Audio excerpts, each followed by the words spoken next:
Okay, you guys, I'm so excited today that we have Chris Jarvis hanging out with us. Chris is the author of at least 16 books, probably more somewhere out there. I have two of them with me right here, so thank you, Chris. Chris is a friend and mentor of mine and the founder of Giraffe University, among many other things. And this most recent book I've really enjoyed and wanted to dive in a little bit more with you. So thanks for being here, Chris. Hanna, it is my pleasure always to talk to you. So I'm happy to be here. Yes, yeah. I really wanted to introduce you to the community and the show here because I love what you're doing around this, Giraffe University. In this most recent book, Giraffe Money, See Better Paths to Elevated Wealth. Tell us a little bit about where this book came from. Like what inspired you to start putting giraffes all over everything and talking about them when it comes to finances? That's three different questions, I think. But Start with one. I've worked with really successful people for a long time. So mathematician, actuary, MBA in finance. I just, as a mathematician, you look at the numbers, and ultimately there's a lot of people who are in business coaching, financial planning, financial coaching, investment management. And so much of that is really hard to measure. I mean, people try to measure it, but the thing that I always found most interesting was it's pretty easy to measure taxes. And if you save somebody $1 million, you save them $1 million versus, well, I made a good investment decision, but maybe it didn't pan out because of something outside my control or whatever it might be. But taxes was always the quantifiable way. And what I did in my career for a long time was I helped people who made a lot of money save a lot of taxes. And unsurprisingly, the people who made the most money were most interested in saving taxes. And what I really figured out was that the people who make a lot of money, I finally figured out later on when I stopped focusing on how do I help them save the money and how do I build companies to do this, was I went back and started looking at, well, what made them successful? And it turns out that people who make a lot of money, quite frankly, there's no other way to describe it, they do wacky shit. I mean, that's just what it was. So when I did the 6 Secrets to Leveraging Success book, this was the book about what's the difference between the really successful people and super successful people, and the mindset and how do they think differently, and where's the psychology, and then what things do they actually do to grow their businesses. What I found was, especially in this whole pandemic, this book I wrote over the last few months, and it launched in the middle of the pandemic. I think I really started writing it in March, April, was this different perspective. And what I found was that no matter who you are in today's crazy society, whether you're left or right, whether you think coronavirus is the next plague, it's going to take out half of society, or you think it's some left-wing conspiracy, how do you feel about Black Lives Matter? How do you feel about police and government?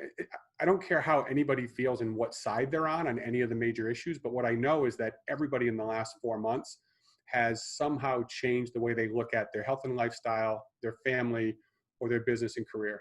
So they all have things that they want to do or things they want to change. And unfortunately, the reason why most people don't turn those things into reality is because of money. And what really is painful about that is that if I were to ask anybody, I mean, if you're listening to this, ask yourself, if someone asked you what's more important, money or your health, everyone's going to say Health. Health. If I say what's more important, family or money? Family. What's more important, having a business and career where you have purpose and passion and you love what you do and you have impact, or money? Purpose, passion, impact. Yet 99% of decisions are made because of money, or more importantly, decisions aren't made because of money. So I find that almost everyone answers my health, my lifestyle, my family, my purpose, my passion, my impact, society, community are all more important than money. Yet the reason why people don't do the things that will make them healthier, that will give them a better family, that will allow them to have more impact and passion is because of money. So, the old saying, what you do speaks so loudly, I can barely hear what you're saying. People say that money isn't important, yet most decisions are around money. So writing the Giraffe Money book, for me, it was not just, do you want to start a business and how do you get to the next level? It was, how am I thinking about money? How does money hold me back? And then go to those billionaire clients that I've had the pleasure of working with, and countless clients worth $25, $50, $100 million. what did they do to become so successful? Take those ideas and say, what can the average person or above average person do to change the way that they look at money and not be a slave to it, which Yeah. unfortunately most people are. Yeah. Something I talk to entrepreneurs or clients a lot about is the fact that money is just one form of energy. So like you're saying, like we have all this other wealth that's available to us, yet somewhere we decided that these numbers on a screen or these bags full of gold, like that's what determines our value. So I'm curious for you, Chris, like having the like financial advising background, but also a lot of like the mindset work and the other things I know that you're into. How do you define wealth? How do I define wealth? It's funny. There's a lot of quotes in the book, and one of them, I wish I could pull it up and right now, it would show a real great mastery of the material. But there's a quote at the top of one of the chapters that says, it's from Chris Rock, the comedian, and basically says, wealth isn't about having a lot of money. It's about having a lot of options. Mm. And ultimately, that idea of wealth, of what is it you want to do? I think Tony Robbins has a quote that I don't believe is unique to him. I think he might have taken it from Jim Rohn or from somebody else. That was, success is doing what you want to do with the people you want to do it, when you want to do it, as much as you'd like to do it. And so that may sound very Roman Emperor-esque of I'm going to, engage in anything I want, when I want, with who I want. But ultimately, that really is the wealth thing. I was on another program yesterday, and so I was talking to someone about that, and I asked the question. I shared a question that I asked with a lot of young students and young entrepreneurs. The question is, you have two people. Person A works 100 hours a week and makes $1 million a year. Person B works 10 hours a week and makes $80,000 a year. Who's more successful? And it's interesting the answers I'll get. Some will say the million, some will say the 80. Of course, I'll ask, why do you say that? And some try and do the math in their head of how much is it per hour and what did I really make? And they say, well, what's the answer? And I said, it just depends on the person.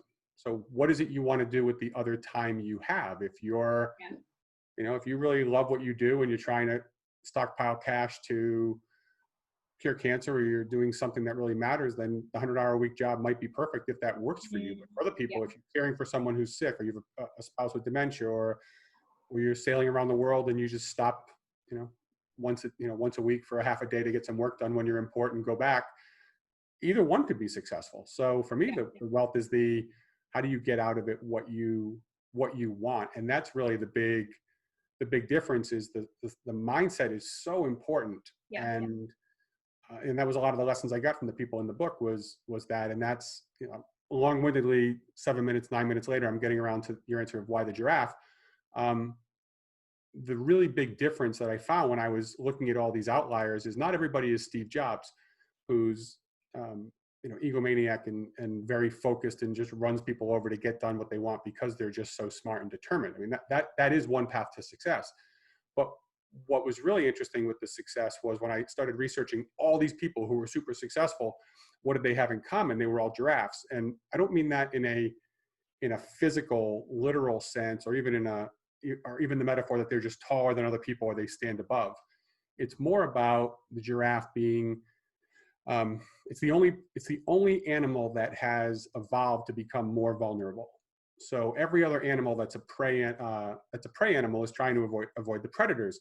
You learn how to burrow, you learn how to climb a tree, you develop camouflage.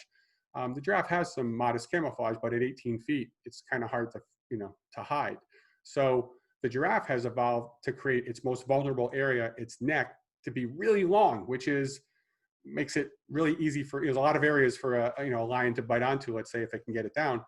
But the benefit of being vulnerable and sticking your neck out is that you get to see things others can't and reach things others won't. So how many people would like to see what's coming down the pike, know what's happening with school, with the election, with the economy? How many people would like to know what's happening in their industry? And I just want to know when I can travel again. When you can travel again, exactly. Have some idea when you can actually go someplace and have things be open and have it be safe to do so. So that's, those people stuck their necks out so they could see other paths. They got their head out of the weeds. And that really is a big part of, there's so much of my background is strategy, and that metaphor sticks, that you've got to get your head out of the weeds. If you think of the alternative to the giraffe, kind of, I think of the opposite in the book. I talk about zebra, and that they're in a herd, their heads are down, literally in the grasses and the weeds eating. And when you lift your head up, like the only thing you see is the ass in front of you. And in a herd, you do what the ass in front of you does. And so there's a chapter which you read where one of the lines is, avoid the masses. Sometimes the M is silent, right? And and you be really careful of just doing what other people do because other people are doing it. But that's the herd mentality of, we'll all do this, so we'll all be in it together. So you don't need to worry about getting a bad result. We're all going to get the same result. People who are super successful, the giraffes, aren't in herds. They can go other places to reach things others can't. Giraffes eat leaves at the top of a tree. Trees often have roots that are as deep as the tree is tall. So a 30-foot tree has 30-foot roots. Grass is only 3, 6, 12 inches high. The roots are very shallow. So when there's no water, there's no grass. But you can have trees in the desert. So you find that most people, that part of the metaphor really sticks, that super successful people find trees in the desert. They find a way to find success, not just sustenance, but they don't just survive, they thrive in places that nobody else can go. Yeah. And so a lot of this is opening people's minds to, I shouldn't ask the person next to me what they do. I need to be asking people who are way ahead of me what they do, or I need to try something nobody else has tried, because if I just keep doing the same thing everybody else does, I'm going to keep getting the same thing everybody else gets. Right. And this is really tricky for a lot of people that I work with or talk to who are zebras, right? They're in a pack. It's been comfortable for them. They might have been looking down. And even for me, like, I got myself to an okay patch. Like, I was eating grass of, like, thought leaders or entrepreneurs, but I was still looking around at everyone else's ass. And this is so easy with social media, with all the noise in our faces of, like, how I did this, how they got that. And we duplicate what other people are doing because it seems to have worked for them. So you mentioned one thing, right? Talking to people who are way ahead of you to grow that neck or grow that giraffeness. And you've helped me a lot, like, pull my head up. But what are some other ways that we can become more giraffe-like if we're in a herd right now? I think there's a couple things. So you can look inward and you can look outward. And for a lot of people, looking inward is a little bit difficult. They struggle with, what do I really want? What does that mean? What issues do I have to tackle? And maybe they're not ready for that. So, one place to look is to look to other people and just ask other folks who are further ahead, what are they doing? What advice? You'd be surprised how people who are generally successful are happy to give advice to other people who are trying to become successful. There's a lot of opportunities out there. There's, the society, what is it? The SCORE, which is the Retired Executive Service Corps of Retired Executives. So there's people who have been in industries that they just volunteer their time. So I think it's score.org, I think. I get calls all the time from class entrepreneurial professors want me to teach or do a lecture or answer some questions. And you'd be surprised how available people are. And so some of it is just asking the folks who are successful what that looks like. But you really do also have to look inward a little bit to see what's important for you. Just like the two people, the 100-hour-a-week person making $1 million or the 10-hour-a-week person making $100,000 an hour, $100,000 a year. What is it you really want? And that was, just not putting you on the spot, but we talked about a lot of those things when you and I talked back was, well, what is it you want to be and why do you want to be that? And does that really matter? So I think that's part of it. Part of the advice when I'm doing marketing consulting or strategy consulting for folks is we have an exercise where I have people go and look at all their competitors and say, print out their websites, take their lines, look at their social media. What do you get from all of them? Tell me the colors, tell me the logos, tell me the messaging, the taglines, and then let's put all of those up on the board. And then the next thing is, now we can never use any of those ever again. I mean, just anything that your competitor says, we're not going to say. Even if it's true about you and it's a lie about them, you can't, it doesn't do you any good. You're not going to stand out to people by just being someone who's a little better. John Paul Getty, probably before you were born, Hanna, was the richest man in the world. He was an oil guy and they asked him, is there any formula for success? And he said, yes, anybody can do it. Oh, really, Mr. Getty? What are those three things? And he said, wake up early, work hard, find oil. And, some people, the piece that's missing in that is that he's mocking people, or he's even mocking his own success, because there's a lot of people who get up early and work hard, but it's one in very few who stumble upon oil. So that point is that the work, what I take from that quote is the getting up and working hard part, luck is an enormous piece of that equation to how you become successful. So unless you want luck to be, you want to flip a coin every day and think, okay, if I get 27 days in a row of heads, then I'm finally going to be successful. I mean, if you want to do that, you should probably turn this off and go flip some coins. But if you want to you want to increase your odds, Yeah. then think about something completely different. Yeah. And find a different, that's back to the wacky shit idea of people who are super successful. They either have a wacky product, or a wacky way to make it, or a wacky way to deliver it, or a wacky relationship, wacky distribution channel, wacky compensation schedule. I mean, there's something unusual that allows that company to be successful, or that person to be successful. Yeah, and you talk about that a lot in this one, the 6 secrets, right? When you kind of looked at what those successful folks were doing, is that they're outliers, right? And so I love this idea of like finding people who are the outliers, who are doing things differently, who are successful and on their own terms, it sounds like. Yep. And another thing you are so great at, and you've helped me do over and over and over, is to keep the vision big, right? So we've heard before, like it takes as much energy to make a small goal as it does to make a big goal. And so I personally have a tendency to get into the how, like, okay, like I see the asses, I understand I'm in the weeds, but like, how do I grow my neck? How do I get out of this? And so talk to us a little bit about like the balance between having a big vision and figuring out the path, your path to success. Well, let's use the danger of doing this, but let's use today's situation in the United States. I mean, it's July 30th, 2020, and it's not exactly the greatest time in our country's history. So right now you have people on either side of issues.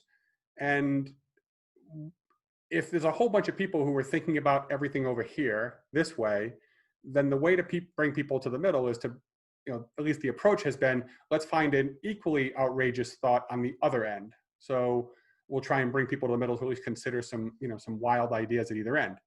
And all the political stuff has moved to the far ends. And I'm not saying that that's successful, but that's a natural, there's a reason for that people go to far extremes. Is number one, a moderate solution is not interesting to anybody. It doesn't give any headlines.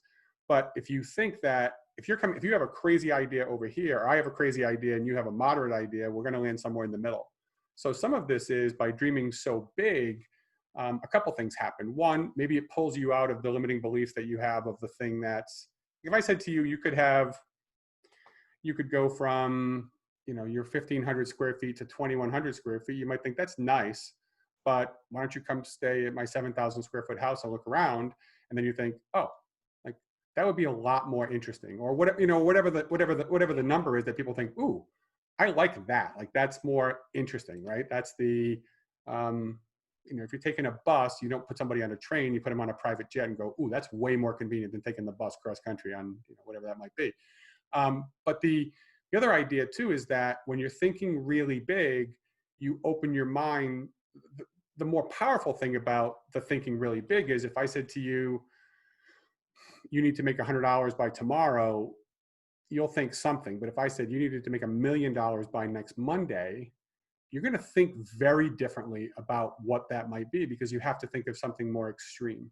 And so those big goals open your mind to, ooh, that might only be an incremental change. And I had a motivational speaker, someone I saw a long time ago, who said, you're not going to make significant success. You're not going to have monumental growth with minimal change. You can't just alter your course a little bit and make little differences. And most people major in minor things. They think about, oh, if I could do this, if I got 5 more minutes here, if I saved a few dollars here, if I did this. But those are the things that don't get you thinking differently on, if your income was 250,000 last year, great. What would you have to do to make 2.5 million next year? Like, what would that require? And what happens is you start thinking about leverage. And that's in both books actually, is for people to grow, the biggest challenge, an interesting statistic from Emmanuel Saez when he won the economic award for his economic inequality research out of Cal Berkeley, he talked about the fact that people who make $300,000-$400,000 a year are less likely to make $1 million a year than somebody who makes $40,000 a year.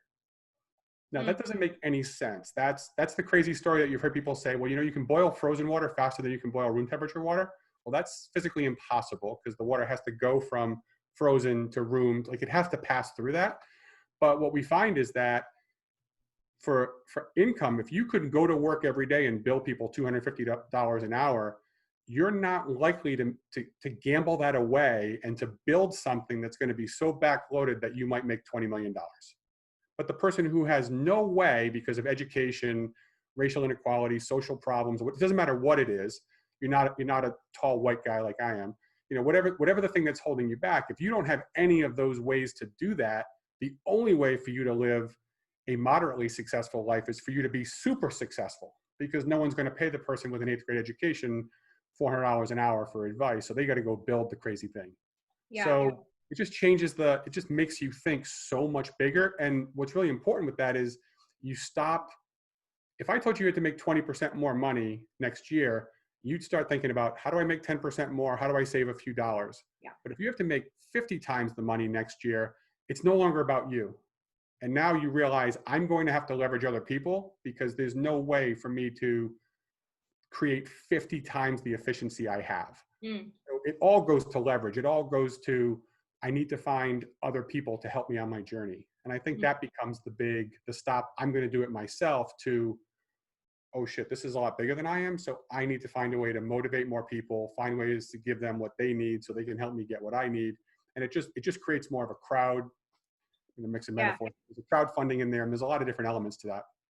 People are majoring in minor things. I just want to say that again for the people in the back. And this is really scarcity versus abundance mindset, right? That like, okay, I have to save my pennies for a rainy day and like hoard and like tighten up, scarcity, versus abundance. Okay, if I want to be in a different place, I have to do things differently.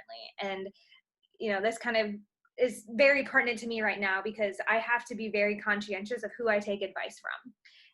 Are the people who are telling me to slow down, to be quiet, to stop, to play it safe, like, do I want to replicate what they have? Or do I want to be very different? And do I want to do things differently? And do I want to think about it differently? And maybe ruffle some feathers along the way, but trust that if I challenge my brain to make a crazy, massive, audacious goal, at least I'll land among the stars, right? Shoot for the moon, land among the stars, which is a very different path than most people, in a lot of my like inner circles historically have been. So I know listeners right now, they're with you, Chris. They're like, yep, big goals. That makes sense. I'll go to the extreme. What happens if I do fall short? If I do fall among the stars? How do you grapple with setting big goals and maybe not having it all come to fruition? Well, it's never going to. So this idea that you're going to make it on the first try, to be that confident now, yet you never tried it before, seems a little crazy. So I would go see a neurologist and figure out what happened. But you're going to fail, but it's the term fail that really causes problems. The people who are super successful, one of the chapters of Six Secrets is embrace and welcome failure. And the idea is you're going to learn from the things that you had. The financial firm that I sold for millions of dollars started as a pharmaceutical ad agency. Then it became a marketing company. Then it became a legal referral business. Then it became a financial referral business. Then it became a large brokerage agency. Then it was a company I got kicked out of and had to start over again. And then, there's just all businesses change and people change over time. So whatever you think it is, I've never seen a business plan ever that somebody looked back and said, I had this exactly right, because it's never happened. So you're going to fail, but the fail thing is not a fail of, it's not a failing in, the people who landed in America leaving Europe weren't trying to come here, right? This is a funny part of this country. The people were trying to get to the Far East, to India and to China, so that they could trade, they could find a different way than going around Cape Town. So they were trying to find something else. So they found the entire world that you live in, and that wasn't what they were looking for. So whatever you think you're looking for, you'll probably get into it and realize it's something else. So it's just getting moving to get somewhere and realizing as you get into the journey, the best laid plans of you think people are going to respond to a certain message. They're not. You're going to think they're going to want to buy a certain product. They won't. You're going to think they're going to want something out of you. It looks that way, but once you start attracting people to your mission, you may find that you're no longer the main executive. There's somebody strategically who's better served, and you're going to do product development, or you're not the salesperson now, you're the ops person, or you're not the ops person, you're the salesperson, or you just won't know until the pieces. It'd be like giving you 5 pieces from a puzzle and saying, what is this picture of? And the 5 pieces you have might be the picture of the window over Hannah's shoulder, and you go, oh, this is a landscape. You're like, no, it's a window in a room where there's something really interesting going on. So you're gonna, I mean, I don't know if it's fail. It's just whatever you think it's going to be, it's not, you have a vision of which direction you have to go, and things are going to reveal themselves as you get there based on the people who come into your life, based on the conversations you have, based on the choices, based on what the universe gives you, whether you believe in fate or religion or the universe or abundance or whatever it is, it's all going to reveal itself later because you don't have the whole picture. Even the giraffe that sees so much better than the zebra still can only see 25 times as far as a human. It can't see around corners. It can't see behind rocks. It can't see to the bottom of streams. It can't see past the horizon. I mean, there is some, you have a general idea, but you're going to course correct a ton of times based on a variety of things. I thought my business was going to be something particular. And, my dad died a couple months ago, and it was like, okay, well, that's whatever plans I had to interact with him on certain stuff. Like, okay, that's interesting. Like there's just things in life. People are going to come in, people are going to go out, things are going to appear. So, and right now it's actually the Facebook Live I might do later today is, it's a perfect time to start a business. And it's because things are changing so much that people are open to new ideas. How many people were doing Zoom meetings with their doctors? I mean, like, this is an unusual world that people are open to new stuff. So it's a good time to pitch some stuff because right now people are thinking, oh, right. We're going to do a drive-in movie. What is this, 1978? Yet you're just happy to see a movie that's not in your house. Yeah. Right? Yeah. So to that point, what is something listeners can do today to set them on this journey? Like what is a step one immediate action that folks can take? I would say I'd make a promise, and that promise is I don't know what happened. I don't know what position you're on. I don't know, and I don't particularly care really. It's your journey, how things have changed in your life in the last 4 years. But last 4 months, excuse me. But my thought is something in your health and lifestyle, your views about health and lifestyle have changed somehow. You would like to live in a different place. You'd like to do more yoga. You'd like to live in the country. You'd like to lose weight so you're not so susceptible to the virus. I don't know, whatever it is. You want to live in a different country. There's something you want to do health and lifestyle wise. You have some view about family. You want to start a family. You want to get out of a family. You want to be closer to family. You want to be further from family. There's something about your family that you've made a decision on. And there's something business and career. And so I would write down what those changes in perspective have resulted or manifested during the last 4 months. What are you thinking about differently in all 3 areas? And then the second part to each one of those questions is, what would it take for those things to become reality? And in order for you to have the thing you want to live in the country, great, what do I have to do? I have to sell my house. I've got to find a place in a new place. Whatever it is, what are those things? And then ask yourself, why haven't I done them? Like, what things had to happen, or what could I do to get there? Of those things that would have to happen, which ones are in my control, which ones aren't? And I find that for not all of them are money related. For the ones that are, you might find some of the info in the book in Giraffe Money helpful, just to help you alleviate some of your fears and handle some of those. But the other question is, what are the other things that are stopping you from doing the things that you want out of life? Because you already know what 3 changes you want to make. Almost everybody I know has some difference in family dynamics, some difference in health and lifestyle, and some business and career goal or epiphany that's taken place in the last 4 months. Want to work more, want to work less, want to travel more, want to travel less. I don't know. I mean, there's some people have feelings. Then what has to happen for those things to happen for you? Yeah. And just embrace those things. this is the contrast, right? So anytime we know what we don't want, we also know more of what we do want. And I think this pandemic is just the most obvious contrast that none of us can avoid right now. So that is huge. I hope folks are taking out pen and paper and writing down, like, what are some of the new things you've realized you do want or you don't want? What changes do you need to make? Break it down again. I think there's like 4 things. I want them to be able to like pen to paper this. There in your life, health and lifestyle, family, business, and career. So how do you feel differently? What would you like to see continue or be different for your health and lifestyle? What would you like to see be different from a family standpoint? Do you want to be closer to a sibling, parent? You want to get out of living in your parents' basement? I mean, whatever it is, something family related you want to change.